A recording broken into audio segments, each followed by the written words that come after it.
नमस्कार, प्यारा हिंदुस्तान न्यूज 24/7 में आपका हार्दिक स्वागत है।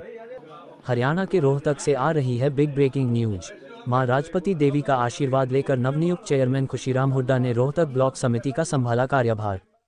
नवनियुक्त चेयरमैन खुशीराम हुड्डा ने कहा, ब्लॉक के 48 गांवों में विशेषकर सफाई अभियान प्राथमिकता के साथ रोहतक ब्लॉक के लंबित कार्यों को करेंगे पूरा। रोहतक ब्लॉक समिति के नवनियुक्त चेयरमैन ने कहा कि ज़्यादातर गांव में सफाई व्यवस्था पूरी तरह से है प्रभावित, सफाई और दूषित पानी की निकासी के लिए युद्धस्तर पर होगा काम। अब खबर विस्तार से। रोहतक ब्लॉक समिति के नवनियुक्त चेयरमैन खुशीराम हुड्डा ने बुधवार को पंचायत कार्यालय में कार्यभार संभाल लिया। मुख्य अतिथि एसडीएम आशीष कुमार ने उन्हें पद की गोपनीयता की शपथ दिलाई। शपथ ग्रहण समारोह में उनकी माता राजपति देवी मौजूद रही। चेयरमैन खुशीराम हुड्डा ने मां का आशीर्वाद लेने के उपरांत पदभार संभाला। पद ग्रहण करने के बाद पत्रकारों से हुई बातचीत में खुशीराम हुड्डा ने बताया कि रोहतक ब्लॉक लंबित कार्यों को प्राथमिकता से पूरा किया जाएगा। ब्लॉक के 48 गांवों में विशेषकर सफाई अभियान चलाया जाएगा। उनका कहना था कि ज्यादातर गांवों में सफाई व्यवस्था पूरी तरह से प्रभावित है। इसके लिए प्रमुखता से सफाई और दूषित पानी की निकासी के लिए युद्धस्तर पर काम किया जाएगा। रोहतक से हर्षित सैनी की रिपोर्ट। उसके बाद नेक्स्ट में 6 नहीं है, 6 9 का है, 10 को चंडीगढ़। डॉक्टर अजय सिंह चौटाला जी और ब्रिज शर्मा जी के विचार विमर्श अनुसार जो दी गई है, आज पहली बैठक सभी हल्का जिला अध्यक्षों की, प्रभारियों की रोहतक में ली गई और आगामी 15 जून से लेकर 31 जुलाई तक पूरे प्रदेश भर में सदस्यता अभियान को मजबूती से कैसे आगे ले जाया जाए, कैसे पार्टी के अंदर नए सदस्यों को जोड़ा जाए, उसके ऊपर सबके विचार भी लिए गए, गाइडलाइंस भी सबको दी गई और पार्टी को कैसे बूथ लेवल पर मजबूत किया जाए उसके ऊपर आदेश दिए गए।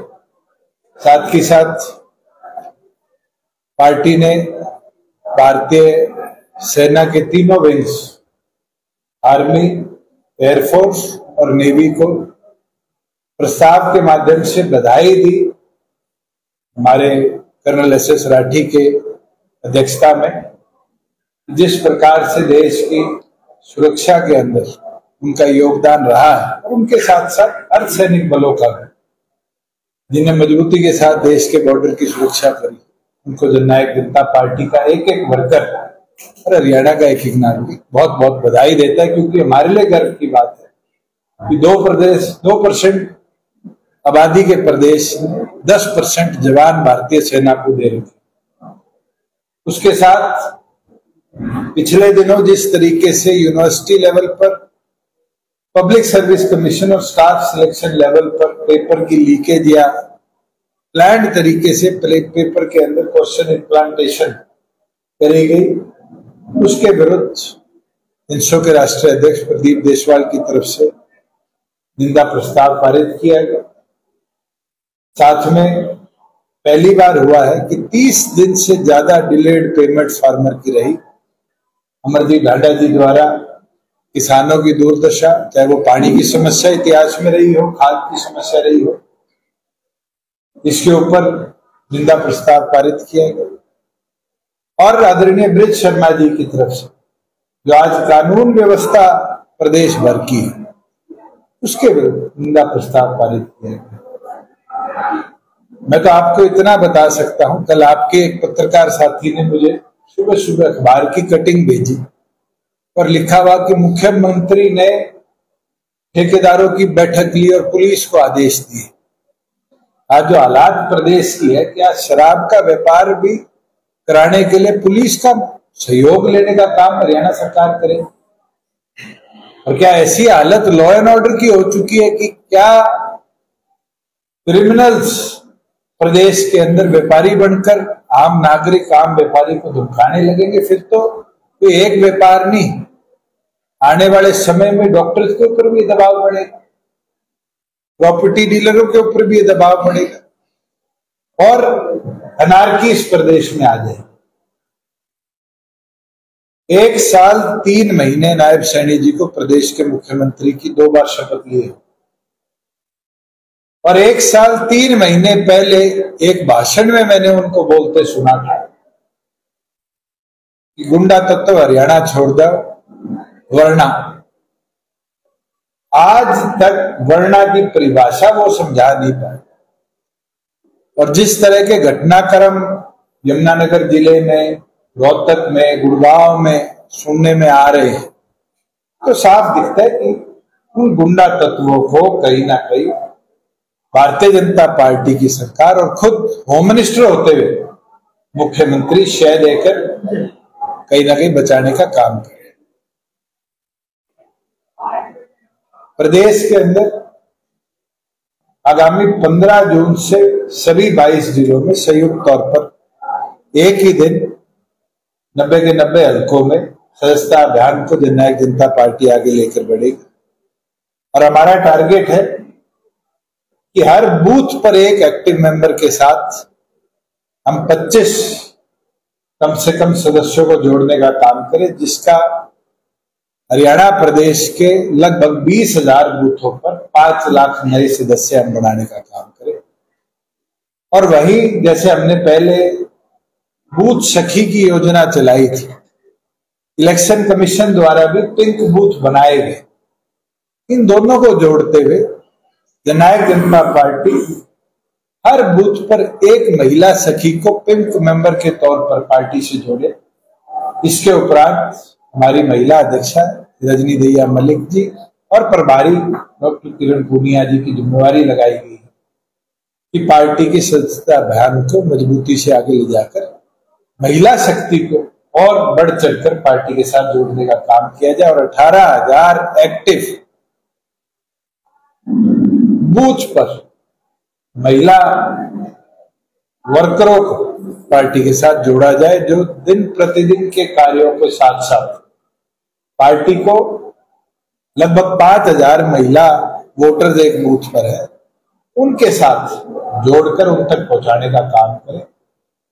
कि जो कार्य हमने महिलाओं के लिए इतिहास में करे, चाहे 50% पंचायती राज में उनको हिस्सेदारी देने की बात हो, चाहे उनको राशन डिपो में हिस्सेदारी देने की बात हो, उसी तरह संगठन के अंदर भी आने वाले समय में, क्योंकि इलेक्शन कमीशन को भी अब 33% महिला रिजर्वेशन 2027 के बाद देश भर में लेकर आना है, राजनीतिक तौर पर महिलाओं की हिस्सेदारी सुनिश्चित हो, इसमें पार्टी का सहयोग बढ़ चढ़कर बने, इसके ऊपर काम करें। ये फैसले आज की बैठक में लिए गए हैं और हमें पूर्ण विश्वास है कि जिस प्रकार से हरियाणा के हित के लिए हमने लड़ाई लड़ी और जो व्यवस्था आज हरियाणा के अंदर, चाहे वो पेपर लीकेज की हो भर्तियों के अंदर, चाहे वो क्राइम की हो, लॉ एंड ऑर्डर की हो, चाहे वो किसानों की हो, इसकी आवाज जननायक जनता पार्टी के एक कार्यकर्ता इस मेंबरशिप अभियान के साथ बने, आम जनता तक ले जाकर सरकार को जगाने का भी, चेताने का भी काम। जी, आपने लॉ एंड ऑर्डर की बात की, अभी सोशल मीडिया पे भी ये वीडियो आ रहे हैं कि शराब फेंकने की बोली में हिस्सा ना ले, इस तरह की जो बातें होती है, गैंगवार की घटनाएं भी रोहतक में भी हुई है। क्या आपको लगता है कि मुख्यमंत्री जिम्मेदार है या प्रशासन? देखो, मनोहर लाल जी 10 एक्साइज पॉलिसी के अंदर मुख्यमंत्री रहे। मुझे नहीं लगता वो या मैं कभी 4.5 साल में भी रहा, कभी ठेकेदारों से बैठकर पुलिस को साथ बिठाकर हमने नीलामी करवाई। ऐसा क्या हुआ जो मुख्यमंत्री को आज बैठना पड़ा? और दूसरी चीज, धमकियों की प्रक्रिया शुरू क्यों हुई पिछले 1 साल के? ये बहुत चिंताजनक बात है। क्या क्रिमिनल लॉबी का खौफ पुलिस के प्रति जो था वो बिल्कुल खत्म हो चुका है, या ऐसे लोगों को भारतीय जनता पार्टी शय देने लगी कि आज उनका डर बिल्कुल खत्म हो गया और वो इस तरह की कार्रवाई करे? हम तो मांग करते हैं मुख्यमंत्री इस पर जवाब दे कि उनको बैठक लेनी क्यों पड़ी और क्यों यमुनानगर हो या और जिले हो, गुड़गांव के अंदर भी आज 40% वेंड जो है अनसोल्ड है। इसका मतलब कहीं ना कहीं टेरर बैठाया गया है। आपके रोहतक की क्या हालात है, हिसार की क्या हालात है, ये हालात बड़ी क्यों? इसके ऊपर मुख्यमंत्री जरूर प्रदेश को जवाब देने का काम करे। और ये तो एक छोटा सा वर्ग है। मैं ये बात करता हूं, हरियाणा प्रदेश के प्रत्येक व्यापारी को क्यों प्रताड़ित किया गया, ये चाहे जलेबी वाले हों आपके, चाहे पकोड़े वाले हों, चाहे आज शराब वाले हों, ये इस प्रकार से व्यवस्था बनी प्रदेश में एक साल में क्यों है, ये जरूर इसके ऊपर मुख्यमंत्री जवाब। राहुल गांधी का हरियाणा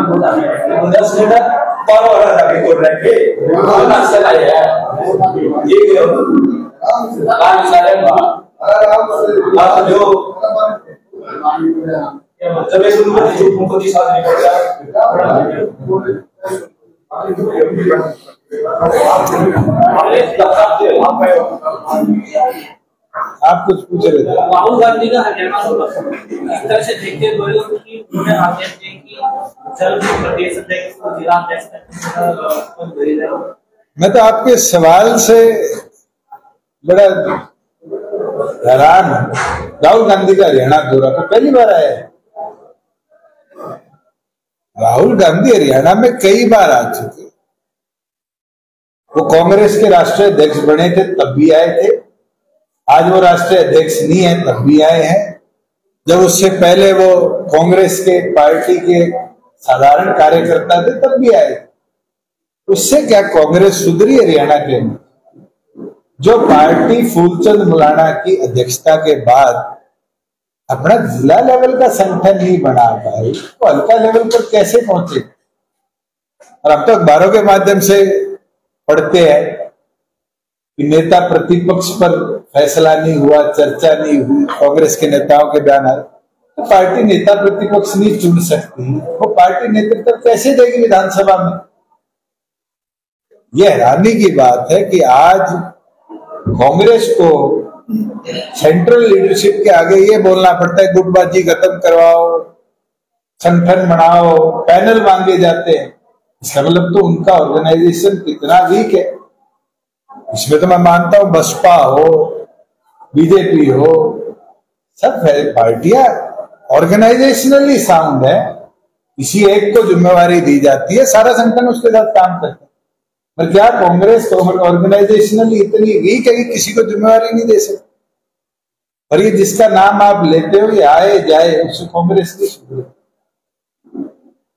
उन्होंने एक सवाल और किया है कार्यकर्ताओं को, कहा कि 3 तरह की घोड़े हैं कार्यकर्ताओं में, एक तो नीतीश का, एक दोनों वाला घोड़ा, एक लंगड़ा घोड़ा, एक गुलाबी घोड़ा। तो ये इस तरह की जो घोड़े और चुने हैं, क्या इससे कोई कार्यकर्ताओं को कोई फायदा हो?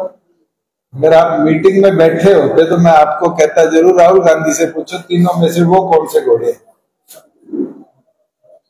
अगर वो ये फैसला कर ले वो कौन से घोड़े हैं, फिर ही तो कांग्रेस के कार्यकर्ता फैसला करेंगे वो कौन से घोड़े।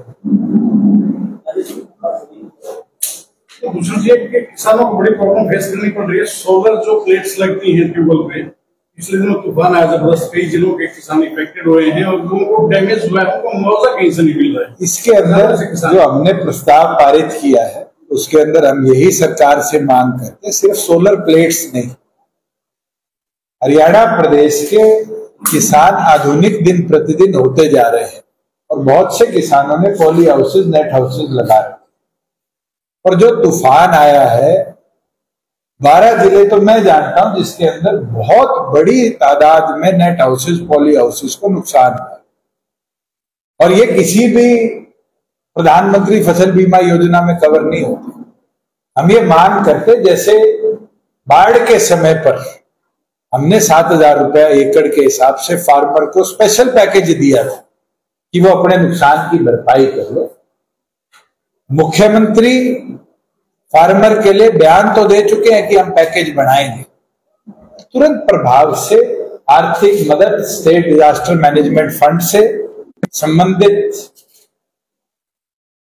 एसेट्स को, हॉर्टिकल्चर संबंधित एसेट्स को या एग्रीकल्चर संबंधित एसेट्स को नुकसान हुआ है, किसी भी पॉली हाउस को, नेट हाउस को, उसके खेत को, उसकी पूर्ण तौर पर भरपाई हरियाणा सरकार अपने स्टेट डिजास्टर फंड से करे, जिससे हमारा किसान आधुनिक होकर आगे बढ़ता रहे, ना कि आर्थिक तौर से कमजोर होकर आधुनिक खेती से पीछे हटने का काम। बीजेपी की मीटिंग है, कभी मिलकर बैटिंग करते हैं तो कभी दिखावा करते हैं। तो आपने सवाल दूसरी बार पूछ लिया। भूपेंद्र हुड्डा जी ये बता दे कि लोकसभा और विधानसभा में बीजेपी के साथ सेटिंग किसने करी? पुत्र मोह में पुत्र को जिताने के लिए क्या बीजेपी को 5 लोकसभाओं में मदद नहीं करी? राजबब्बर को किसने खड़ा करा? कैप्टन अजय यादव खड़ा होना चाहते थे। और विधानसभा तो जीता जागता उदाहरण है, चाहे वो कुमारी शैलजा का उदाहरण हो, चाहे और नेताओं का उदाहरण हो। आज हरियाणा का आम नागरिक ये जानता है कि बाबू बेटो ने कैसे कांग्रेस का सत्यानाश किया।